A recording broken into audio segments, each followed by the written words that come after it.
Sa isang iglap, nagkaroon niyo ng katangian ng hukbo ng mga mandirigmang Kristiyano na nakipaglaban ilang daan taon na ang nakakaraan. Bukod kasi sa balot na balot yon ng malabakal na mga kalasag, nakasuot din yon ng mga kalubkob na nagtatago sa kani-kanilang pagkakakilanlan. Habang tumatagal ang ginagawang pagmamasid dito ni Hernando, halos hindi na niya mawari kung sino sa mga ito ang kanang kamay ng Dibino. Mas lalo pa siyang naguluhan noon nang ibao ng mga anghel ang kanilang mga sandata sa lupa kapalit ng paghugot nila ng mga sibat bilang pangunahing mga sandata. Bagaman gawa sa mga bato ang sibat na yon, hindi naman ito basta-bastang nasisira dahil may basbas yun ng mga dasal na nagmumula sa ginamit na wangis ng Diyos sa tubig. Kilala rin ito ng karamihan bilang atardar. Matapos naman niyang masilayan ng mga ito, agad naman niyang napansin ang paglapit sa kanya ng isang anghel na pabulong na nagwiwika ng,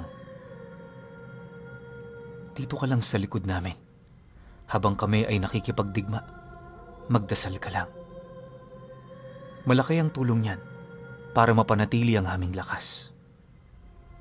Tandaan mo, limitado ang aming kapangyarihan dito sa mundo ng mga tao, pero kung mapagdadasalan mo kami, hinding-hindi kami manghihina."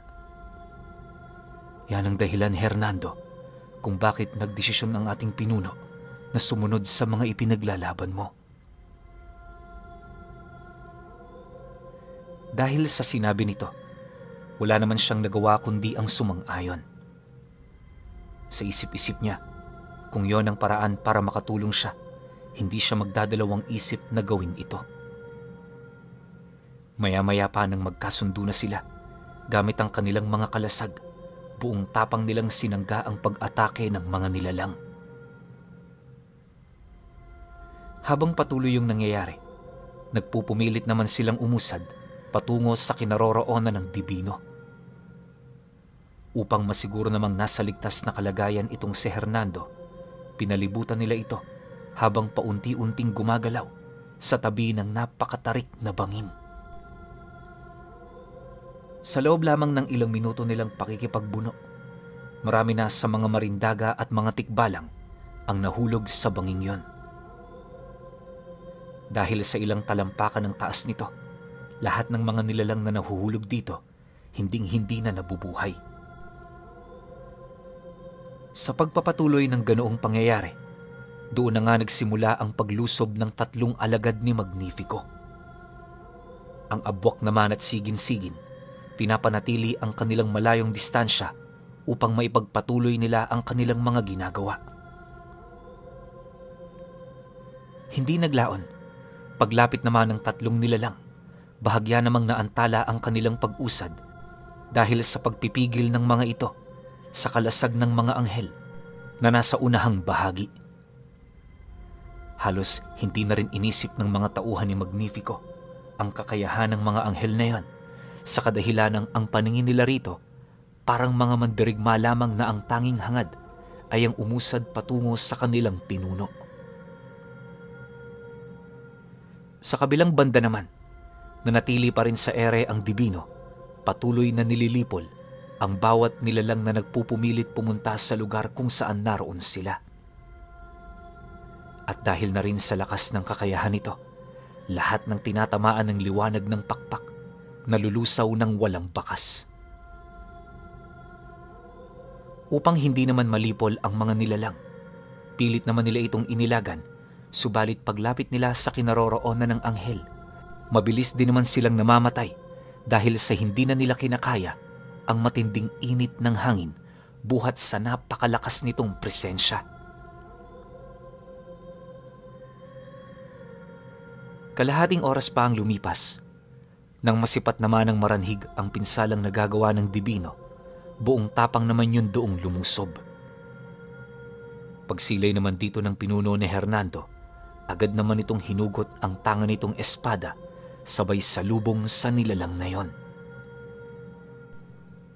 Nang magkasagupaan na silang dalawa, Laking gulat na lamang ng maranhig nang maputol nito ng walang kahirap-hirap ang kanyang mga kukong sintigas na ng bakal.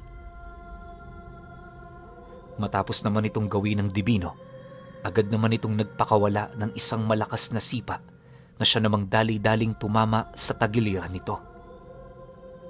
Pagbagsak naman ito malapit sa kinaroroonan nila Hernando, seryoso naman yung nagwika sa nilalang ng, "Yan ang ganti ko sa ginawa mo kanina sa aking tagasunod." Kasabay ng pagwika nito ay ang mabilis namang pagtakbo ng nilalang habang hinahawakan ng braso nito na animoy unti-unti nang naaagnas.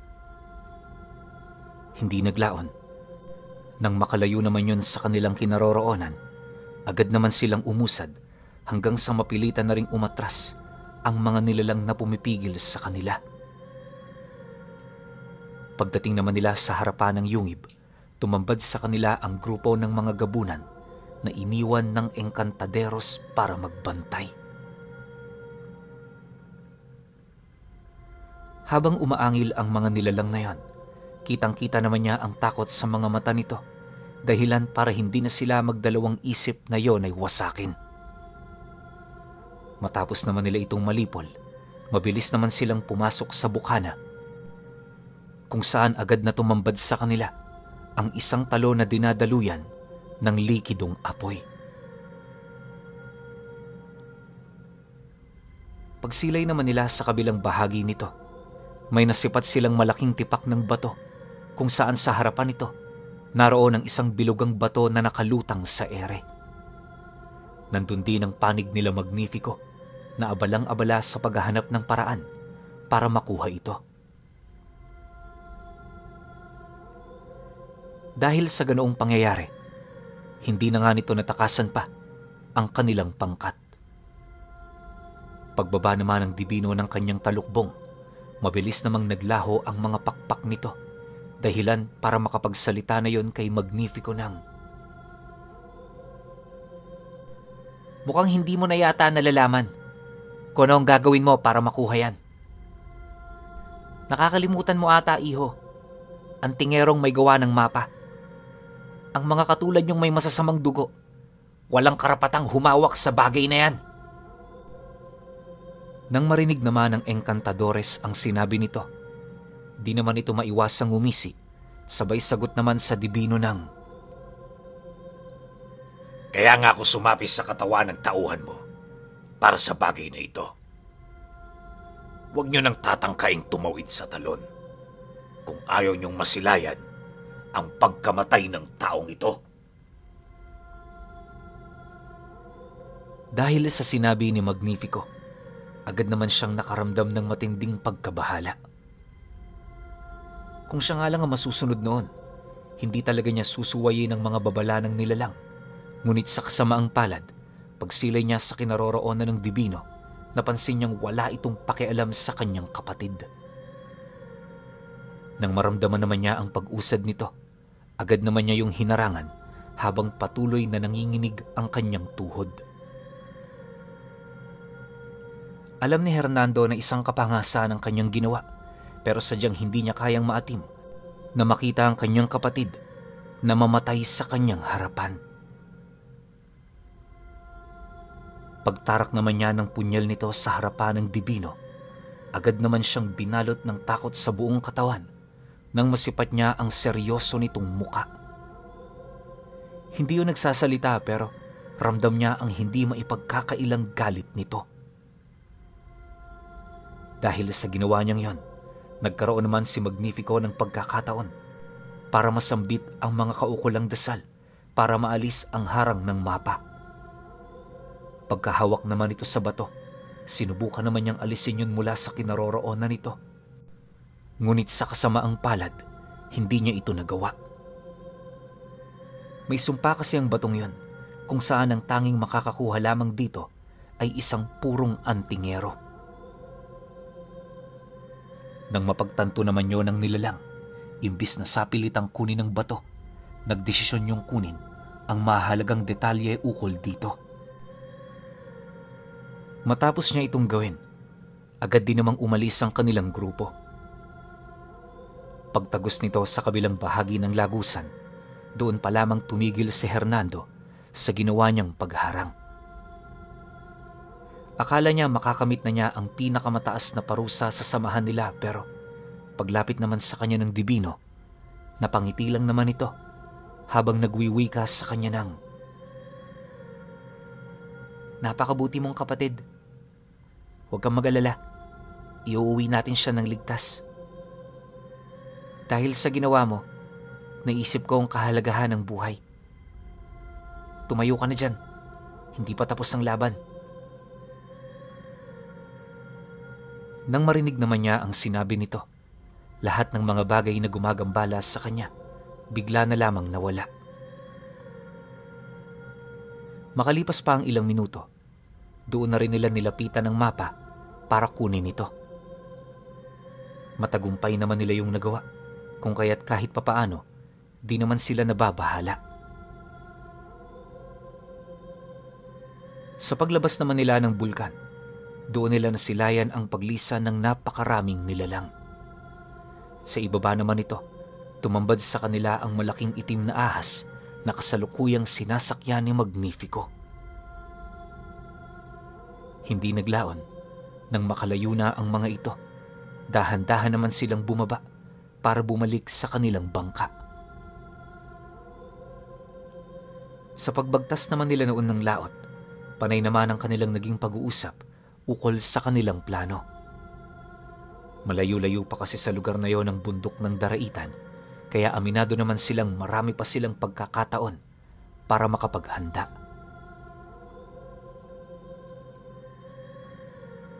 Sa loob ng halos isang oras na paglalayag, nabanggit din ng Divino sa kanya ang mga bagay na kinakailangan niyang malaman.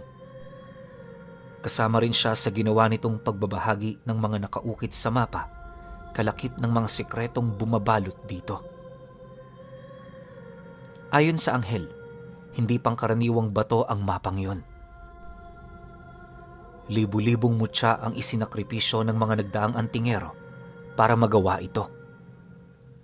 Kaya nila yung ginawa ay para masigurong hindi mawawala ang bisa ng proteksyon na kanilang ilalagay doon.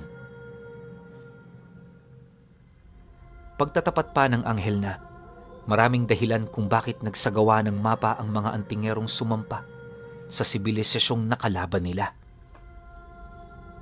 Una, dahil sa mga nakalathalang kasaysayang nakaukit na siyang magbibigay daan para magapi ang nilalang kung sakali mang muli itong umusbong sa mundo ng mga buhay. Ang ikalawa namang dahilan ay para mawasak yon ng mga antingero sa oras na magkaroon na sila ng sapat na karunungan ukol dito.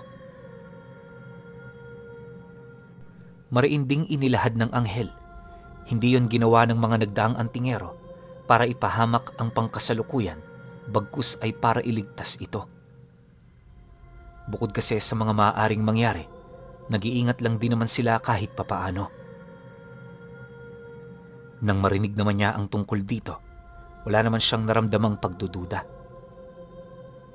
Para sa kanya kasi, wala namang problema kung ganun nga ang naisip ng mga ninuno nila. Sa kadahilan ng kahit anong gawin nila, nangyari na ang mga bagay na hindi dapat mangyari. Mas pinili rin niyang wag nang manisi dahil sa wala naman itong maibibigay na maganda sa kanila. Makalipas pa ang ilang minuto nilang pag-uusap, agad naman silang inabisuhan ng isa sa mga anghel na papadungka na sila sa pangpang. Nataon din noong papasikat na ang araw, kaya upang magkaroon ng sapat na lakas ang mga susunod pa nilang paglalakbay, nagpahinga na muna sila habang naghahanda ng masasarap na pagkain. Lumipas ang araw na yon, nagpatuloy ang pag-usad ng kanilang grupo. Bitbit ang mapa, maigi nilang tinunto ng pinakamalapit na ruta patungo sa susunod pang lokasyon ng kalahati nito. Base sa salaysay ng Divino, matatagpuan ang kabilang parte ng mapa sa bundok ng Balagbag. Dagdag pa nito na hindi magiging madali ang susuungin nilang pagsubok sa lugar na yon dahil sa ibinuhos doon ng mga nagdaang antingero ang lahat ng kanilang kaalaman pagdating sa paglikha ng bitag, panliligaw, at iba pang uri ng patibong. Kinakailangan kasi nilang gawin ang bagay na yon upang masigurong ligtas ang pangalawang mapa. Ang iniisip kasi ng mga ninuno nila, hindi basta-bastang makakausad ang mga masasamang nilalang na nakakuha ng kopya ng unang mapa. Ang hindi lang nila naisip ay ang kakayahan ng mga itong sumapi sa katawan ng mga antingero. Sa loob ng ilang araw nilang paglalakbay, marami silang bayan na nadaanan. Habang patagal ng patagal, pansin naman nila ang salot na sumisimoy sa direksyong kanilang tinatahak. Alam nilang nagmula yon sa pangkat ni Magnifico, kaya doble-dobling pag-iingat naman ang kanilang ginagawa. Kahit papano kasi, medyo nababahala rin sila, gawa ng maaaring manalasa ang mga ito sa mga bayang kanilang dinaraanan para lamang sila'y mapigilan. Mabuti na lang, nakatawid sila sa mga lugar na yon na hindi nagkakaroon ng aberya. Akala nila tuloy-tuloy na ito, pero pagdating nila sa pinakahuling baryo bago mapasok ang kagubatang nagdurugtong sa bundok, may nakaharap silang isang sigbi ng pamilya. Alam nilang napakahina ng mga ito, kaya takang-taka talaga sila kung bakit yung naglakas loob na harangin ang kanilang pagdaan. Nang makuha naman ito ang pansin ng Dibino, agad naman itong sinindak ang mga nilalang na yon, dahilan para manuot sa kaibuturan ng kanilang mga buto ang matinding takot. Dala na rin ang galit ng anghel dahil sa ginawa nitong pag-antala sa kanilang paglalakbay. Hindi na yun nagdalawang isip na magpataw doon ng parusa. Paghugot nito ng espiritual nitong espada, agad naman itong dinukot ang kaluluwa ng mga nilalang na yon, sabay bukas ng lagusan patungong impyerno. Walang habas nitong inihulog doon ang mga kaluluwang kanyang nalikom na siyang naging sanhi upang makausad sila ng mas mabilis. Iniwan din nila ang mga bangkay nito sa loob ng kanilang tahanan para sunugin ng sabay-sabay. Matapos naman nila itong maisakatuparan, nagmamadali naman silang pumanhik patungo sa bundok. Sa kanilang paglalakad, nabanggit naman ng anghel na isang buhay na mapa ang makakaharap nila sa domi ng kapangyarihan nito. Ayon dito, isa yung uri ng nilalang na hindi saklaw ng buhay at kamatayan. Yun lang din ang kaisa-isang nilalang na nabubuhay buhat sa pinagsama-samang mutya. Isa yun sa mga rason kung bakit sa loob ng ilang daang taon, hindi yun namamatay. Dagdag pa ng anghel na napakalayo nito sa wangis ng isang tao, kaya doon palang inabisuhan na siya nitong huwag sobrahan ang kanyang ekspektasyon. Paglalarawan naman ito sa nilalang na yon, may 6 yung mata, may pakpak itong gawa sa balat, tapos nakasuot ito ng puting kasuotang napakaluma na. Taglay din ito ang libu-libong karunungan ng mga nagdaang antingero, kung saan ang pangunahing tahanan naman ito ay parang silid-aklata na kung maituturing dahil sa dami ng mga libro na naglalaman ng iba't ibang kasaysayan at karunungan. Nabanggit din ito na isang malaking patay na puno ang pangunahing tahanan ng nilalang. Nababalot din yon ng sabulag at ang tanging paraan para matagpuan ito ay ang mapang dala nila. Pagkalahad naman ng Dibino ukol dito, hindi naman ito maiwasang mapangiti habang nagwiwika sa kanya ng, "At ito ang lamang natin sa grupo ni Magnifico. Hindi nila nakuha ang batong ito, kaya mahihirapan sila na mahanap ang lugar na yon. Gayunpaman, huwag tayong magpakakampante. Wala tayong ideya sa mga binabalak nila." Nang marinig naman nila ang sinabi nito, Nagpatuloy lang naman sila sa kanilang lakad. Sa pagtungtong naman ng gabi, napansin naman nilang malapit na sila sa puso ng gubat. Habang patagal ng patagal ang kanilang paglalakad, mas lalo ring papakunti ng papakunti ang mga hayop na kanilang nasisipat. Wala silang ideya kung ano nangyari sa mga kasamahan nito, pero malakas ang kanilang kutob. May ginawa doong hindi kaaya-aya ang grupo ni Magnifico. Ngunit sa halip na pagtuunan nyo ng pansin, mas pinili nilang unahin ang paghahanap sa tahanan ng ikalawang mapa. Pagtungtong naman ng alauna ng madaling araw, malapit sa bundok ng Balagbag, nakasilay sila ng isang malaking puno na may napakayabong na mga sanga. Sa sobrang laki at taas nito, yun lamang ang katangi-tanging bagay na iyong masisilayan sa lugar. Nga pala, kaya hindi sila nahirapan na marating ang lugar na yon ay dahil sa alam ng mga anghel kung saan matatagpuan ang mga nakalibing na patibong. May mga lakturanan din silang dinaanan, dahilan para mas mapadali ang kanilang paglalakbay. Paglapit naman nila rito, agad namang bumungad sa kanila ang mga tagapagmasid ni Magnifico na nagmamanman mula sa malayo. Susubukan pa sana yung suguri ng isa sa mandirigma ng Dibino, pero hindi niya yun pinahintulutan. Bukod kasi sa hindi nila alam kung ano naghihintay sa kanila sa lugar na yon, wala rin silang dahilan para gawin ito. Makalipas pa ang ilang minuto, paglapit naman nila sa harang na nakapaikot sa puno, agad namang nagbigkas ng mga engkantasyon ng Dibino na siyang naging sanhi upang mawala ang harang na pumapalibot dito. Akala nila pagpasok nila maibabalik pa nila ito, pero laking gulat na lamang nila nang masipat nilang tuluyan nang nawala ng bisa ang harang na yon. Huli na nila noon ang mapansin ang pagpakita ni Magnifico. Hawak-hawak ang isang tuyong balat ng hayop na may mga nagliliwanag na simbolo. Pagsilay naman nila sa nilalang na yon, bigla naman yung ngumisi, sabay wika sa kanila ng, "Hindi maaaring magsara ang harang kung may nasa labas pang nagtatanga ng mapa. Nakalimutan mo na ata ang tungkol dyan.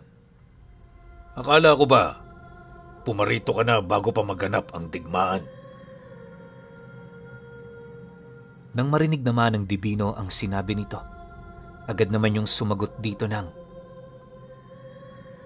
"Magdahan-dahan ka sa pananalita mo dahil sa iyong kapangasan, nawala na sa iyo ang iyong kaligtasan." Kasabay ng pagwika nito ay ang paglabas naman ng 5 nitong mandirigma kasama ang kanilang mga alagad. Pagsilay naman dito sa pinuno ng mandirigma ng Dibino, agad naman itong hinugot ang kanyang kampilan, pagpapakita na nakahanda sila sa mga mangyayaring labanan. Makalipas pa ang ilang minutong pagpakiramdaman, doon na nga nagsimulang sumugod ang mga alipores ng sigin-sigin at ng abwak. Nang masipat naman yun ni Hernando, hindi na rin siya nag-alangan pang hugutin ang kanyang punyal na siya namang dali-dali niyang nilapatan ng usal. Pag-apoy nito at pagtulo ng berdeng likido, siya na mismo ang naglakas loob para sugurin ang mga nilalang na yon. Lubos naman itong ikinagulat ng Dibino, gawa ng bago siya makalayo sa kanilang grupo, naramdaman nito ang matindi niyang pagmamalabis na makaganti. Dahil sa padalos-dalos ni Hernando, agad naman siyang sinundan ng 2 mandirigmang anghel. Siyempre hindi naman magpapasindak ang mga nasa kabilang panig, kaya kahit medyo alanganin sa kanila ang sitwasyon, pinili nilang makipaglaban. Pagwasiwas naman niya ng punyal sa mga alipores ng abwak, agad namang nalusaw ang mga ito na siyang naging sanhi para salubungin na siya ng maranhig. Habang nagbubuno silang dalawa, Patuloy naman ang pagpaslang ng mga anghel sa mga tikbalang at kapreng nakikisawsaw sa labanan. Halos inabot din sila ng kalahating oras sa pakikipaglaban sa mga ito, hanggang sa dumating ang puntong nagdesisyon na itong si Magnifico na kaharapin si Hernando. Gamit ang susi ng panahon, buong puwersa niya itong nilusob, kung saan paglapit naman ito sa kanya, agad naman itong ipinamalas ang kakayahan ng sandatang minsan niyang tinangad. Sa sobrang makapaminsala ng abilidad nito, napilitan siya roong umatras upang mag-isip ng bagong taktika. Habang iniilaga naman niya itong si Magnifico, bumungad sa kanya ang latigo nitong gawa sa tanikala, kung saang walang patid naman niya itong iwinawasiwas sa buong paligid. Patuloy lang din yun sa paghalakhak na parabang nababaliw na. Hindi mo ako kaya. Wala ka sa lugar para kaharapin ako. Anong gagawin mo? Papatayin mo ang pinakamamahal mong kapatid? Nakakalimutan mo na yata na dahil sa iyo nakatakas kami sa kamay ng Dibino. Sigaw ng nilalang habang nang aasar pa. Nang marinig naman niya ang sinabi nito, di naman niya maiwasang mapakunot ng noo habang pinag-iisipan ng kanyang mga gagawin. Maya-maya pa, nang mapagtanto niyang kinakailangan niyang gumamit ng mga elemento, di naman siya nagdalawang isip na isakatuparan ito. Walang sabi-sabi, agad naman siyang dumakot ng mga dahon sa paligid, sabay usal dito ng taimtim. Pagsilay naman niyang naaagnas na ito, agad naman niya yung inihipan na siyang naging sanhi upang mabilis na bumalot ang makapal na abo sa buong paligid. Sa pagkawala naman niya sa paningin ng nilalang, muli siyang gumamit ng elemento upang ikubli ang kanyang kinaroroonan. Mabilis din niyang tinahak ang likurang bahagi ng nilalang, at nung malapit na siya rito, laking gulat na lamang niya nang tumambad sa kanya ang mukha ng maranhig na nakangisi. Pagtitigan naman nilang dalawa, agad naman siya nitong sinunggaban, dahilan para muli siyang mapaatras. Sa pagkawala naman ng abong yun, nagdesisyon na rin ng Dibino na makisawsaw na sa labanan. Una nitong pinunterya ang kasamang sigin-sigin at abwak. Yun kasi ang nakakapaglikha ng mga alagad na siya namang matindi ang naidudulot na gulo sa nangyayaring labanan.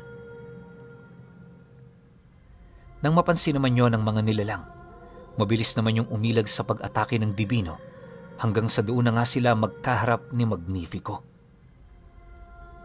Bagaman ayaw nitong paslangin ang kanyang kapatid, hindi nito maipagkakaila na sa oras na magkaroon niyo ng pagkakataon, di ito magdadalawang isip sa bagay na yon. Ang tanging hangad lang kasi ng Dibino, matigil na ang mga nangyayari upang makabalik na sila sa dimensyong pinagtitirhan nila. Alam din itong matatanggap ni Hernando ang mga nangyari, na siya namang panahon na lamang ang magiging pagitan. Sa pagpapatuloy ng pakikipagbuno nito sa Encantaderos, napansin naman ng Dibino ang mga usal na ibinubulong nito sa hangin. Dala na rin ang kakayahan ng susi ng panahon, hindi yun basta-bastang nasusundan. Wala man itong kakayahang makipaglaban sa kanya ng sabayan, nakakaya naman itong umilag sa lahat ng pag-atake niya.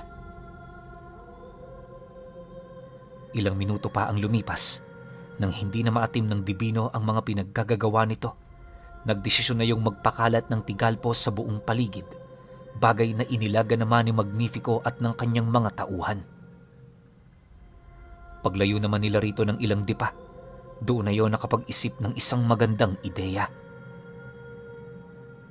Sa halip na makipagsabayan yun sa Dibino, sinubukan itong puntiryahin ang kahinaan ni Hernando. Lingid sa kaalaman ng 6 na anghel na nakikipaglaban dito, nagawa na pala nitong makapasok sa kanyang isipan. Marami naman siyang ginawa para mapigilan ng bagay na yon. pero masyadong malakas ang tentasyong na idudulot ng mga alok nito. Dahil sa pangyayari, tuluyan na nga siya nitong nakontrol nang hindi niya namamalayan. Pagmulat naman ng kanyang mga mata, laking gulat na lamang niya nang masipat niya ang matalas na punyal ng Encantadores na nakalapat sa kanyang leeg. Sa kanyang harapan naman, naroon ang grupo ng Divino, naghihintay sa magiging alok ng mga nilalang para sa kanyang kalayaan.